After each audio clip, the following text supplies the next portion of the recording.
ক্ষমতার বাহানায় বিএনপি সরকার আর সংস্কার করতে চায় না। তারা ক্ষমতাকে নিরঙ্কুশভাবে উপভোগ করতে চায়, কিন্তু নির্বাচনের মধ্য দিয়ে নির্বাচিত প্রতিনিধিদের উপরে যে দায়িত্ব অর্পিত হয়, সেটাকে ক্ষমতার দৃষ্টিতে দেখার যে মানসিকতা, সেখান থেকে তারা এখনো বের হয়ে আসতে পারেননি। তারা বারংবার নোট অফ ডিসেন্টের কথা বলছেন, কিন্তু ঐক্যমত্য কমিশনে যখন আমরা আলাপ করেছিলাম, তখন নোট অফ ডিসেন্টের অর্থ এই ছিল যে আমরা মূল সিদ্ধান্তকে মেনে নিলাম, যার একটা ভিন্ন মত আছে তিনি সেই ভিন্ন মতটা উল্লেখ করে রাখলেন, কিন্তু ভিন্ন মতটা নোট অফ ডিসেন্টটা এখানে মুখ্য বিষয় নয়।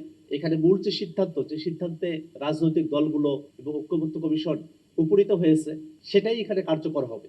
একটা বিষয় এই কারণে বলে রাখা প্রয়োজন যে গণভোট হয়ে যাওয়ার পরে বিএনপি কোন বিষয়ে রাজি বা কোন বিষয়ে না রাজি, নিমরাজি, সেটার মুখ্য বিষয় হতে পারে না। সেই গণভোটের বিষয়গুলোর দিকে একটু তাকিয়ে দেখি।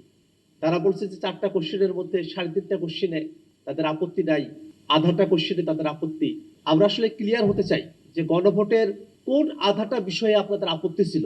কারণ গণভোটের প্রশ্নগুলোতে খুবই স্পষ্ট করে বলা ছিল যে একটা উচ্চকক্ষ হবে ভোটের পিয়ার অনুযায়ী, তত্ত্বাবধায়ক সরকার হবে নতুন একটা ফর্মুলা অনুযায়ী, আর সাংবিধানিক প্রতিষ্ঠানগুলোতে নিয়োগ হবে একটা নিরপেক্ষ বডির মধ্য দিয়ে।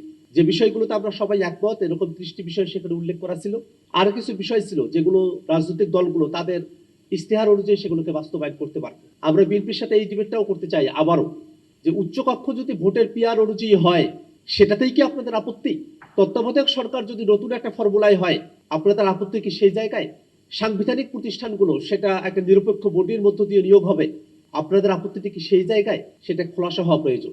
মানুষ যখন কোনো একটা কাজ নিজে বাধ্য হয়ে করেছে বলে মনে করে, তখন সেই কাজটা বা তার আউটকাম যেটা, সেটাকে তারা নেতিবাচক ধরে নিয়ে এই কথাটা তারা বলে। প্রশ্ন তো এখন দাঁড়িয়ে যায়, সংস্কারের বিষয়গুলোকে কি তাহলে বিএনপি দেশ এবং জাতির জন্য নেতিবাচক মনে করে?